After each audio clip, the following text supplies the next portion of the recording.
오늘 창세기 11장 1절에서 9절에 있는 말씀을 가지고 은혜를 나누기로 합니다. 본문의 말씀 읽고 시작하도록 하겠습니다. 온 땅에 언어가 하나요 말이 하나였더라. 이에 그들이 동방으로 옮기다가 신할 평지를 만나 거기 거류하며 서로 말하되 자 벽돌을 만들어 견고히 굽자고 이에 벽돌로 돌을 대신하며 야 또 말하되 자 성과 탑을 건설하여 그 탑 꼭대기를 하늘에 닿게 하여 우리 이름을 내고 온 지면에 흩어짐을 면하자 하였더니 여호와께서 사람들이 건설하는 그 성과 탑을 보려고 내려오셨더라. 여호와께서 이르시되 이 무리가 한 족속의 언어도 하나이므로 이같이 시작하였으니 이후로는 그가 하고자 하는 일을 막을 수 없으리로다.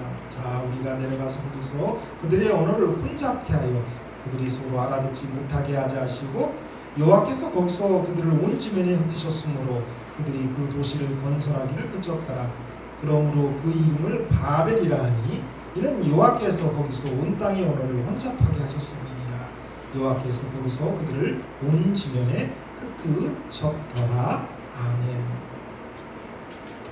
우리가 잘 아는 그런 바벨 탑의 사건입니다.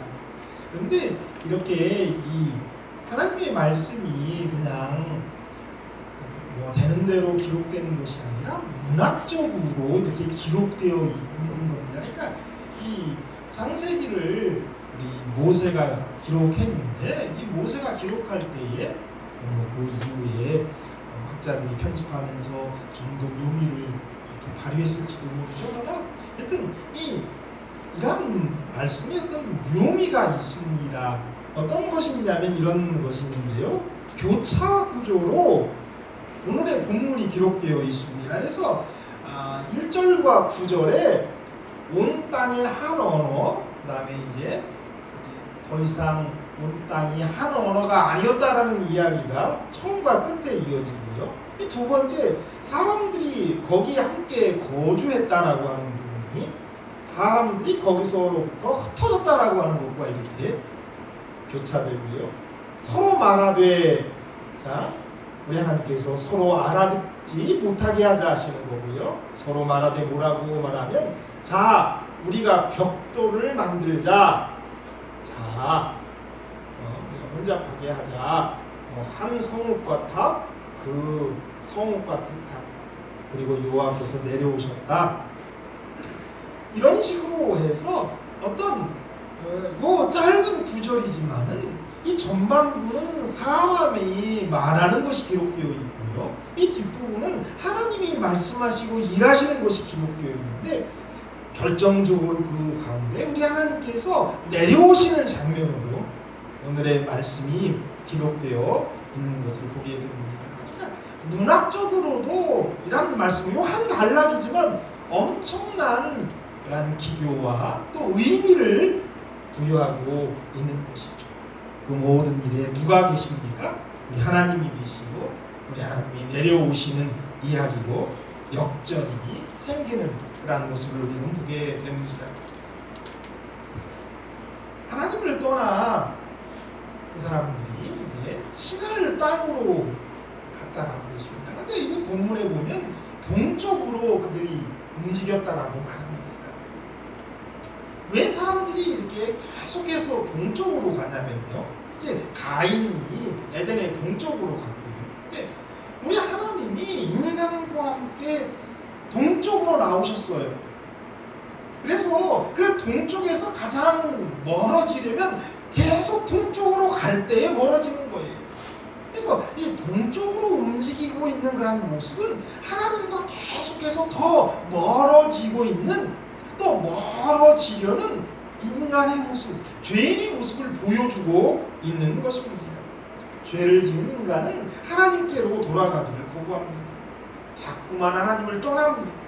그래서 가능하면 하나님에게서 멀리 떠나려고 하는 것임을 우리는 그러니까 지난 시간에 배운 것이 있는데 그것은 뭐냐면 그들이 이제 제일 처음에 이제 어디 중심으로 모였냐면 아라산 밑에 노아 방주 아래에서 그들이 살았는데 그들이 이제 움직이기 시작한 이유를 말씀드린 적이 있습니다. 왜 그들이 떠났냐면 하나님을 섬기기가 싫고 하나님을 믿는 사람들이 그들을 자꾸만 권면하고 회개하라고 하는 그런 잔소리를 듣기가 싫어서 그들이 떠나갔다라는 거예요.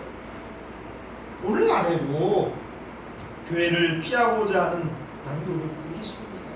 교회 출석을 미루고 될 수 있는 대로 안 나오고 어쩌다 한번 내가 교회와 관련이 있다는 것을 보여주기 위해서 그냥 교회에 나와요. 근데 이러한 것이 동적으로 이동해 가는 것과 다를 바가 없습니다. 우리가 계속해서 금요일 저녁에 흔들림에 관한 이야기를 하고 있는 거예요. 결국 하나님의 교회를 멀리 하고서 알고기 되는 방법이 없다라는 걸 계속 말씀드리는 거예요. 하나님께서 교회 없이 우리 하나님을 섬길 수 있는 방법이 있고 그게 최선이다라고 생각하셨다면 교회를 만들지 않으십니다. 성경은 뭐라고 말씀하시냐면 이 교회를 예수 그리스도 하나님의 피로 샀다라고 이야기하고 있는 거예요. 교회 생활 없이 스스로 이렇게 하나님 섬기고 하나님 안에 붙어 있지 못하다는 것이죠. 교회를 피하는 것 이런 것이 다 자꾸만 하나님을 피하는 것과 같은 것임을 여러분 기억하셨으면 좋겠습니다. 많은 사람들이 이제 신할 평지에 모여들기 시작하면서 문명과 과학이 문화가 급속도로 발전하기 시작했습니다. 풍부한 먹거리와 풍부한 물과 좋은 자연 조건들이 사람들을 풍요롭게 만들어가고 있었습니다. 이제 그럴 때 누가 등장하는 거냐면 니무롯이라고 하는 사람, 우리가 11장에서 배웠죠. 니무롯이 등장하는 겁니다. 이 11장의 바벨탑의 사건은 니무롯과 무관하지 않습니다. 니무롯 중심으로 그들이 신할에 모여서 도시를 쌓고 성을 건축했다는 걸 우리가 알 수가 있는 거죠. 따라서 이 바벨론의 정신은 하나님을 반역하고 하나님을 무시하고 하나님을 믿지 않는, 그래서 하나님을 대항해서 쌓은 것이 그 성이고 바벨탑이다라고 합니다. 그것의 시작은 우리가 창세기 4장에서 벌써 배웠는데 가인이 하나님 앞을 떠나서 자기의 이름으로 불리는 성을 만들잖아요. 거기에서부터 시작되는 거예요. 그리고 그것이 니무롯에게서 이어져서 바벨을 탑이 세워지고 있다는 걸 우리는 알 수가 있습니다. 왜 바벨탑을 쌓았을까요? 인간이 편하게 살기 위해서가 아니었습니다. 그들이 탑을 쌓은 이유는 하늘 끝까지 가기 위해서 쌓고자 했던 것이다라고 성경은 말합니다. 물론 여러 가지 이유가 있는데 이제 예전에 홍수로 이 세상을 다 멸했다라는 걸 그들이 알고 그러한 이야기를 듣고 그러한 자취들을 그들이 봤죠. 그들이 노아 방주의 흔적들을 보았을 거다라고 생각해요. 근데 분명히 그런 일들이 있었고 세상이 황폐되었던 것 그들이 알 수 있었는데 그들이 생각하기에는 이론적으로도 그래요. 우리 하나님께서 과학적인 하나님이시기 때문에 갑자기 새로운 물을 이용해서 노아홍수를 일으키신 게 아니라 땅 속에 있는 물과 그렇죠? 하늘에 있는 궁창 위에 물을 있게 하셨는데 그 물이 이제 40일간 내리고 땅에서 터져 나와서 노아홍수가 있었는데 한정적이잖아요. 그 물이. 그렇죠? 분명히 한정적인 거예요. 그러면 그거보다 더 높게 탑을 쌓으면 우리 하나님이 다시 그렇게 홍수로 이 세상을 멸하셔도 살 수 있을까요? 없을까요? 분명히 과학적으로 이건 가능한 거예요. 그러한 시도를 그들이 했던 거죠. 하나님을 믿지 않았던 거죠. 무지개를 그들은 믿지 않았던 거죠. 그러나 단지 그런 것만이 아니었다라는 거죠. 거기에는 우상 숭배와 관련이 있는 그런 모습들이 더 중요한 것은 인본주의, 사람 중심이란 말이에요. 하나님을 떠나서 인간 스스로가 주인이 되고자 하는 그런 마음으로 그들이 바벨탑을 쌓았던 것입니다. 그래서 하나님의 영역을 침범하려고 했던 것이죠. 구조화 선지자 119페이지로 이런 말씀이 있습니다. 이 전체적인 사업은 한 걸음 더 나아가 그 계획 이반자들의 이름을 높이고 후세 사람들의 마음을 하나님에서 떠나게 하고 저들을 우상 숭배로 끌어들이기 위해서 계획되었다. 바벨 탑을 쌓은 데에는 우상 숭배 니무롯이 하나님을 대항해서 벌써 우상 숭배를 거짓 제사를 끌어들였는데요. 그럼 우상 숭배를 위해서 만들어졌다는 거예요. 증언에 보면 그 바벨탑에는 그 건설자들의 어떤 숙소가 있었고 거기에 우상 숭배를 할 수 있는 그런 장소들을 만들었었다라는 거죠. 그러니까 바벨탑을 쌓은 이유는 우상 숭배를 위한 것이 하나 있습니다. 그리고 아까 말씀드렸지만 그보다 더 깊은 의미는 뭐냐면 하나님에게 도전하기 위한 것이었습니다. 기생충이다라고 하는 영화가 세계를 이렇게 휩쓸었는데요. 그 내용 가운데에 그 중심적인 하나의 그 모습이 선을 넘으면 안 된다라고 하는 부분이었다라고 이렇게 설명되고 있습니다. 선을 넘으면 문제가 생기는 거죠. 그래서 결국 서로 선을 넘었기 때문에 마지막에 살인 같은 것이 일어나고 있는 거죠. 이 선을 넘는다는 것 이게 이제 되게 중요한 부분인데요. 아담과 하와가 인간의 지혜의 한계선을 넘어서 하나님처럼 지혜롭기 위해서 선을 넘은 것이 선악과를 따먹은 거예요. 그 이후에 하나님의 아들들이 경계를 전하셨는데 결혼의 경계를 위반했던 것 그것이 선을 넘는 거였죠.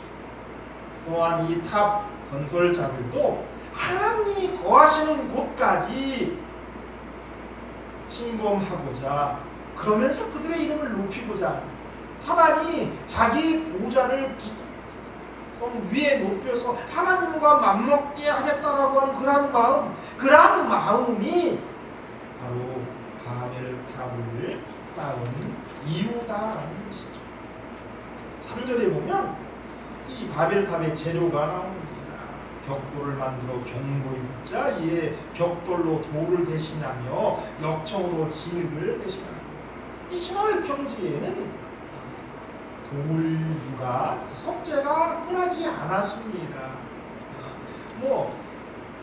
이집트 같은 데는 피라밋을 이렇게 돌로 줬잖아요. 그러니까 어디서 갖고 왔던 돌을 움직일 수 있었던 거고요. 신화의 평지에는 마땅한 것이 없었기 때문에 그들이 이제 벽돌을 굽는 평범한 것들은 이제 벽돌을 햇빛에 이렇게 말려서 집 같은 걸 짓잖아요. 근데 이제 여기에서는 벽돌을 이제 굽는 단계까지 나아가는 거죠. 그리고 이제 역청을 사용했다라고 하는데요. 이 역청이 뭐냐면 공부의 성경 주석도 설명하고 있는데 아스팔트다라고 생각돼요. 그러니까 역청하면 아스팔트다라고 생각하면 돼요. 그러니까 석유의 찌꺼기 같은 거. 당연히 이제는 노아홍수 이후였기 때문에 역청인 구덩이들이 있었고요. 거기서 그 아스팔트 재료를 가지고 구운 벽돌에다가 사이사이에 예전에 우리가 이제 초가집 지어 보셨잖아요. 그러니까 초가집도 이렇게 말린 것에다가 진흙으로 이렇게 바르면서 올라가는 게 초가집인데 약하죠. 근데 이거는 벽돌을 어떻게 하고요? 굽고 거기에다가 아스팔트 재료 역청이다라는 걸 사용해서 이제 건물을 지어나가는 건데요. 이 신할평지, 그러니까 바벨론 지역에 오늘 바벨론이 들어가는 지역에 그러한 재료들로 사용한 건축물들, 지브라이트라고 하는 그러한 피라밋과 같은 건축물들이 있는데요. 학자들이 이제 그런 걸 찾아서 벽돌 하나, 당시에 그 구운 벽돌 하나를 구해보려고 했어도 역청하고 벽돌이 너무 강하게 결합되어 있어서 고고학자들이 그 벽돌 하나를 떼어내기가 되게 어렵다라는 거예요. 이것이 엄청난 견고한 건물이었다라는 것을 보게 됩니다. 근데 우리가 이제 또 또 한 가지 이제 이런 걸 보면 이제 헷갈리게 하는 것인데, 역청이 여기에만 나오는 게 아니라 어디에도 역청이 사용되었어요? 방주에도 역청이 사용되었어요. 기억 안 나세요? 방주에도 역청이랑 똑같은 역청이 사용되는데, 그러면 노아 방주 때에는 어떻게 역청이 뭐라고 그랬어요? 제가 아스팔트라고 이해하는 게 좋다고 했는데, 그때는 아스팔트가 있었을까요? 없었을까요? 그냥 우리가 이제 상식적인 이야기로 이 석유 제품이 노아 홍수를 통해서 땅 속에 어떤 동물의 시체나 이런 것들이 압축되면서 생겼을 것이다라고 우리가 얘기하잖아요. 그러면 노아 홍수 전에는 어떻게? 그렇습니다. 학자들이 그 당시에도 역청과 같은 효과를 내는 것들이 있었는데, 송진에다가 숯을 섞으면 그러한 똑같은 효과를 낸다. 그래서 그 역청이 좀 다른 방법으로 만들어진 고대에 그런 기술들이 있었다라고 해요. 그래서 아마 노아 방주는 그런 역청이었을 것이다 라고 이해하면 되겠습니다. 이 4절에 보면 그 탑을 꼭대기를 하늘에 닿게 하자라고 하는 그들의 목표가 나옵니다. 자, 성과 대를 쌓아 배 꼭대기를 하늘에 닿게 하여 우리의 이름을 내고 온 짐에는 흩어짐을 명하자. 이 꼭대기를 하늘에 닿게라고 하는 이 표현 참 인상적이고 기념비적인 그런 크기라는 건물들을 묘사하는 것이 분명합니다. 그런 거예요. 정말 높게 쌓아 올라간다면, 그것이 이제 뭐 피라미드 형식이 가장 안정적인 거예요. 이렇게 쌓아 올라간다면 얼마나 밑에가 넓어야 될지 알겠죠. 그렇게 그들이 그러한 목표를 가지고 나름대로 수학을 가지고 그들이 그걸 쌓아갔을 거예요. 어떤 인간의 어떤 자신감, 인간 문명의 발전, 이런 것들을 다 보여주는 것이 바벨탑인 겁니다. 근데 이 바벨탑을 쌓은 그 인간의 마음이 바벨의 정신이죠. 우리 스스로 하나님처럼 높아지고 주인이 되고자 하는 것, 그것이 바벨의 정신이다라고 얘기할 수 있습니다. 오늘날에도 바벨탑에 그런 정신들이 있다라고 부조와 선지자는 말합니다. 부조와 선지자 114페이지 이런 말씀을 하세요. 우리 시대에도 탑 건설자들이 있다. 물신론자들은 과학의 상상적 추론으로 학설을 만들어내고 하나님의 계시된 말씀을 배척한다. 그들은 몹시 주제넘게도 하나님의 도덕적 정부를 비판하고 그분의 율법을 멸시하며 인간의 이성으로 충분하다라고 자랑한다. 그리하여 악한 일에 징벌이 속히 진행되지 않으므로 인생들이 악을 행하기에 마음이 강대하다.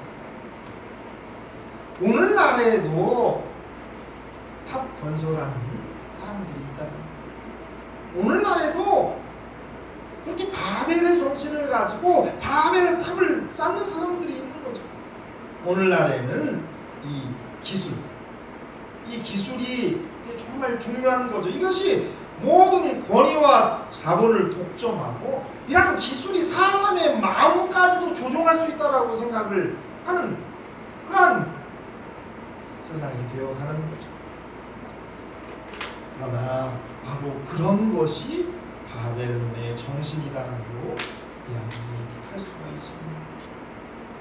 이 바벨탑이다라고 하는 것은 우리가 자주 얘기하는 피라미드 구조와 아주 상관이 있습니다. 근데 이게 가장 안전한 구조예요. 그렇죠? 흔들리지 않죠. 역삼각형 같은 거는 넘어질 수 있지만 가장 안전한 구조가 이 피라미드 구조일 수 있는데요. 그러나 이 피라미드 구조, 이 바벨탑은 무너질 수밖에 없는 겁니다. 우리 하나님께서 결국은 심판하셔서 그 바벨탑이 무너지는 거지만 하나님이 간섭하지 않아도 이 바벨탑의 구조, 이 피라미드의 구조는 넘어질 수밖에 없는 거죠. 왜냐하면 가난한 사람들은 많고요, 권력자들은 돼요. 그들이 세상의 모든 자본을 다 가지고 있어요. 그리고 시간이 가면 갈수록 이 밑에와 이 위에가 말이 통하지 않는 세상이 됩니다. 왜냐하면 딴 세상이기 때문에 그래요. 그래서 분열이 일어나고 싸움이 일어날 수밖에 없단 말이에요. 에드워드 루드웩이라고 하는 사람이 이런 얘기를 했어요. 터보 자본주의가 거침없이 확대되도록 방치한다면 사회는 이윤을 성취하는 소수의 상위층 계층, 다양한 부자와 가난해진 실패자로 구성되는 중간 주요 계층, 그리고 소요, 폭동으로 법을 어기는 일부 집단으로 쪼개질 것이다. 오늘 세상이 이런 바벨탑의 구조를 갖고 있고요. 이러한 구조는 문제가 되는 거죠. 오늘날 흑인들의 생명도 소중하다라고 하면서 이제 여러 문제들, 사회를 뒤흔들고 있는 일들이 미국에서 일어나고 있습니다. 그래서 뭐 대기업들이 자금을 주고 그래서 소수인종과 흑인들을 위해 쓰겠다라고 이야기하고, 그런 것들이 다 쇼죠, 실은. 그러나 오늘 세상에서 일어나는 여러 일들 때문에 또 지식이 깼다라고 하는 것 때문에 이제 뭐냐면 좀 양보하는 거고 이제 민주주의가 오고 평등이 온 것 같이 여겨지고 세상이 더 아름다워질 것처럼 우리가 이해할 수 있어요. 더 좋아지고 있구나, 더 하나님의 뜻에 가까워지고 있구나 라고 우리가 꼭 착각할 수 있어요. 절대 그렇지 않습니다. 이 피라미드 구조 자체가 그런 걸 용납하지 않아요. 그래서 결국 언어가, 우리 하나님께서 언어를 혼잡하게 하셨고, 또 이 세상은 결국은 위에 사람과 아래 사람들의 문화와 언어가 달라지기 때문에 깨질 수밖에 없는 구조가 오늘날 사회적 구조와 똑같다라는 거 여러분 기억하셔야 됩니다. 그렇기 때문에 인간의 어떤 하나님과 같이 되고자 하는 것들, 그래서 뭐 위에 사람들이 더 너그럽게 뭘 해주는 것 같고 양보해주는 것 같다고 해도 그들의 이익을 위해서 하고 있다는 것 우리가 이해할 필요성이 있다라고 생각을 합니다. 각국을 동질화시키고 세계를 더욱 좁게 만들고 있는 세계화는 현대판 바벨론입니다. 따라서 종국에는 바벨탑으로 인해 온 땅이 흩어지도록 벌을 받을 것과 마찬가지로 세계화는 우리의 삶을 파괴시키고 있는 겁니다. 5절에 보면 하나님이 이제 그들이 어떻게 짓고 있냐를 보려고 내려오시는 장면이 나옵니다. 여기서 참 아이러니를 되게 발견하게 되는데, 그들이 나름대로 어느 정도 쌓았으니까 하나님이 이제 보러 내려오셨을 것이라고 생각합니다. 그런데 그들이 정말 그들의 최선을 다해서 완성은 하지 못했지만 쌓았지만은 그것이 하늘의 이를만큼 높아질 수가 있을까요? 아니죠. 그것을 가장 잘 보여주신 말씀이 이거예요. 뭐냐면 하나님이 그걸 보시기 위해서 어떻게 하실 수밖에 없어요? 내려오실 수밖에 없어요. 너무나 그 차이는 엄청난 것이기 때문에 그렇습니다. 근데 6절에 보면 이런 말씀을 보게 되는데요. 하나님께서 그들이 계속해서 바벨탑을 쌓게 하면 인간들이 하는 일을 앞으로는 막을 수 없으리라고 하는 말씀을 보게 됩니다. 하나님이 인간이 하는 것들 정말 가소롭죠. 지금 인간의 문명 보셔도 우리 하나님은 가소로울 거다라고 생각합니다. 그런데 이때의 인간이 지금보다도 더 발전되지 않았을 거다. 그들이 돌을 구워서 역청을 발라서 짓는 것하고 오늘날 최첨단 장비를 가지고 쇠보다 더 강한 걸로 기초를 단단히 세워서 짓는 건물하고는 비교할 수 없겠죠. 그런데 우리 하나님께서 당신이 보기에 아무것도 아닌 것 같은 그 바벨탑을 짓는 것을 우리 하나님이 비웃지 않으셨다는 거예요. 우습게 여기지 않으시고 인간들이 하는 일을 헛소동으로도 여기지 않으셨습니다. 오히려 하나님은 그 계획을 매우 심각하게 받아들였습니다. 그 계획을 좌절시키지 않으면 더 큰 일이 있을 것이다 것이다라고 우리 하나님이 생각하셨습니다. 하나님은 인간의 마음에 품을 수 있는 그 어떤 계획도 이 계획과 비교하면 무의미하게 될 정도라고 판단하신 겁니다. 그래서 하나님은 그거를 인간이 건물을 그 당시에 지어봐야 얼마나 높게 졌겠어요. 그러나 그것을 결코 우습게 여기시거나 간과하지 않으셨어요. 그걸 그냥 아무것도 아닌 것처럼 생각하지 않으셨답니다. 왜 그랬을까요? 고자성시자 110페이지에 이런 말씀이 있어요. 그들의 동맹은 반역에 기초되었다. 그들은 하나님의 주권이나 영광을 인정하지 않고 자신들을 높이고자 왕국을 건설하려고 했다. 만일 이 동맹이 허용되었더라면 그것이 한 강대국이 되어 지상에서 의로움, 그 이론과는 평화와 행복과 안전도 함께 몰아내는데 그 통치를 사용했을 것이다.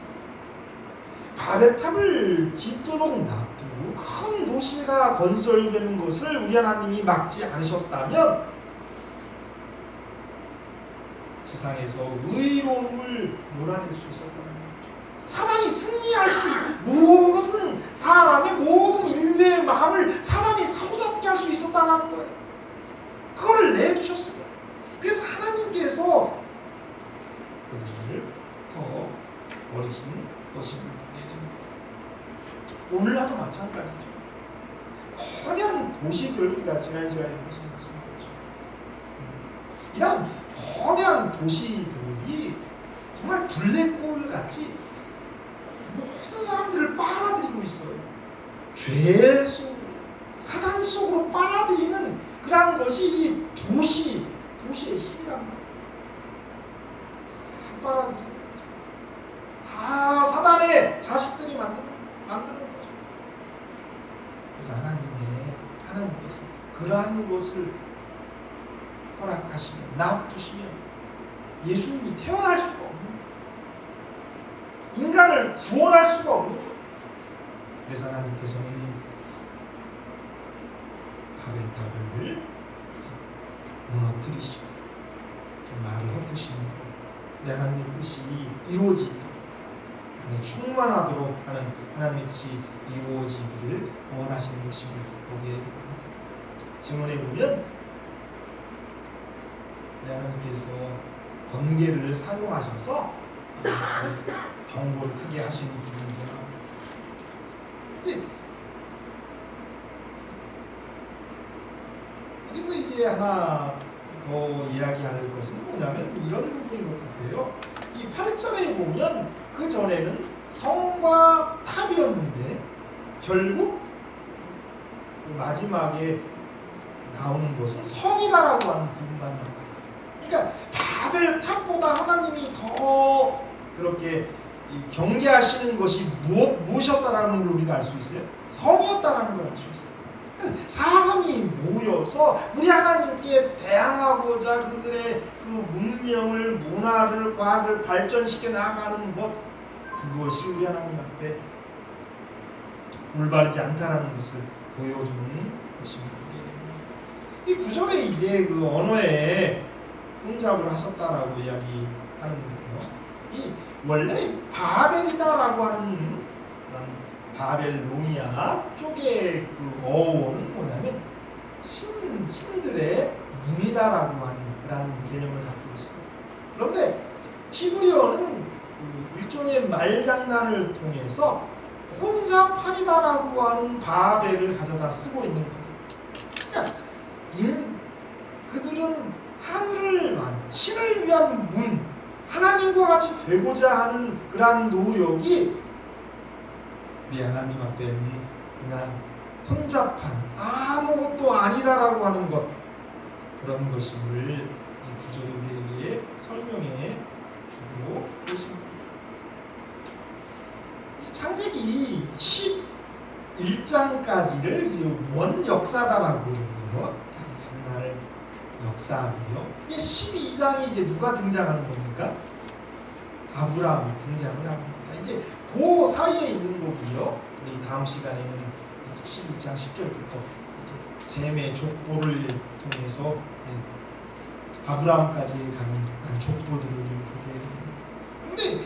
원 역사의 마지막이 뭐로 끝난다고요? 심판으로 끝난다.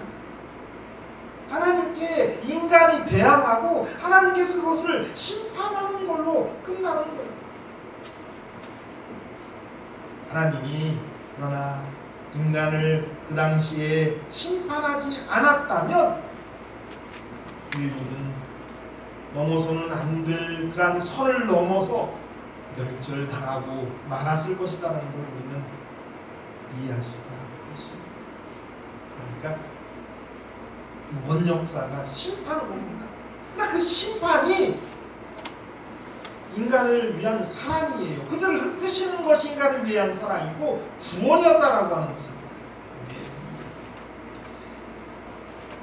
예수록 18장 2절에서 5절에 보면 바벨론에서 나오라고 하는 말씀이 있어요. 힘찬 음성으로 외쳐 이르되 무너졌도다 무너졌도다 큰 성 바벨론이여 귀신의 주소와 각종 더러운 영이 모이는 곳과 각종 더럽고 가증한 새들이 모이는 곳이 되었도다.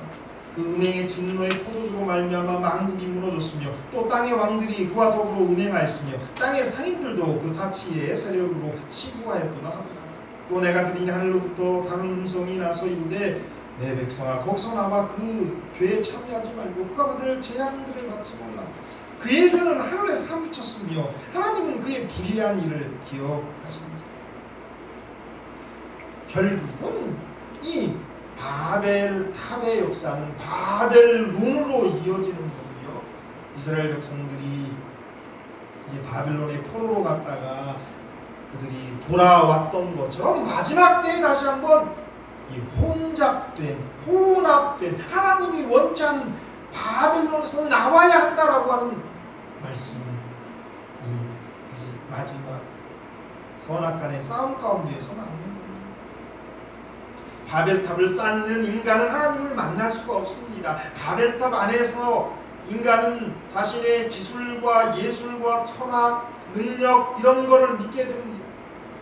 우리가 물질 세계 속에 살면서 돈과 기술과 쾌락만을 쫓게 됩니다.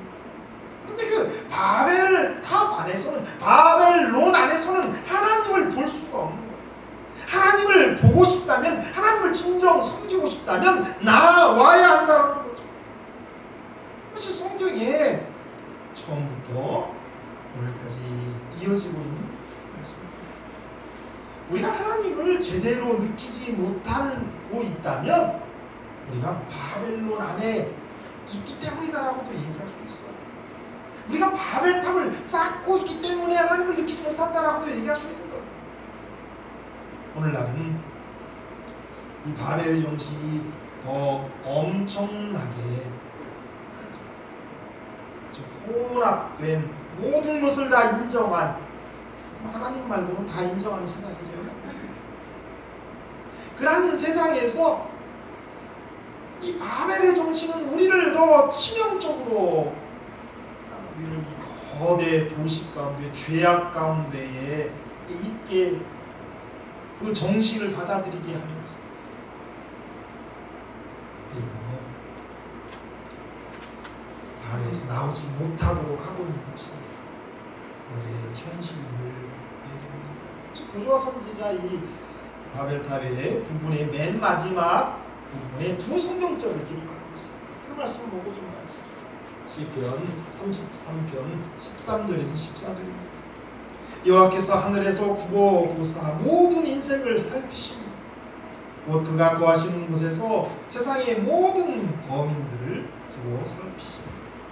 우리 하나님은 바벨탑을 지을 때만 이렇게 굽어보시고 내려와 보시고 확인하시고 그런 분이 아니에요. 오늘날도 우리 하나님은 우리를 굽어보세요. 내려다보세요. 우리 인생을 살피십니다. 우리가 예수 안에 있는지 정말 하늘나라 가기를 원하는지 이렇게 그리고 결국 이렇게 살피신 이후에는 심판이 있는 거예요. 그 위의 말씀으로 올라간다면요, 시편 33편 10절에서 11절에 같이 한번 읽어보죠. 시작. 여호와께서 나라들의 계획을 폐하시며 민족들의 사상을 무효하게 하시리라. 여호와의 계획은 영원히 서고 그의 생각은 대대에 이르리로다. 바벨의 정신, 하나님을 대항하려는 인간을 복제할 수 있다라고 오늘 얘기하잖아요. 물론 그것이 성령을 만드는 건 아니죠. 그러나 이렇게 하나님을 대항하려고 하는데, 근데 하나님께서는 인간의 계획이나 나라의 계획들을 폐하시고 민족들의 사상을 무효하게 하시고 결국 당신이 통치하시고 당신이 승리하실 것이라고 말씀하고 계십니다. 이 사랑하는 여러분, 우리가 바벨 정신 안에서 바벨탑을 짓고 또 바벨론에서 나오지 못하고 살 수도 있고, 하나님 온전히 섬기고자 나올 수 있는 어떤 두 부류가 되는 거죠. 나오는, 바벨론에서 나오는 저와 여러분이 되기를